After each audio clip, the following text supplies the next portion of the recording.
È la notte ad accogliere l'arrivo in Italia di un centinaio di persone dalla striscia di Gaza sbarcate negli aeroporti di Roma, Pisa, Milano Linate. 31, soprattutto bambini, sono feriti e nel nostro paese riceveranno cure adeguate.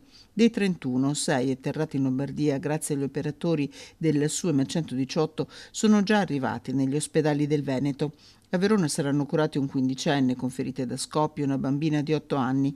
A Padova una mamma di 42 anni che ha subito l'asportazione delle dita della mano sinistra e due figlie di 18 e 8 anni, tutte con gravi amputazioni, con loro anche un bambino.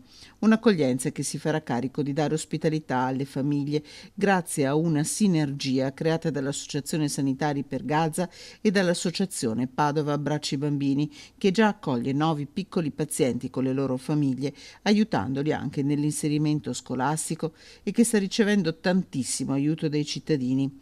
In Italia, in totale, dall'avvio dell'operazione sanitaria nella martoriata striscia di Gaza, sono state accolte 914 persone.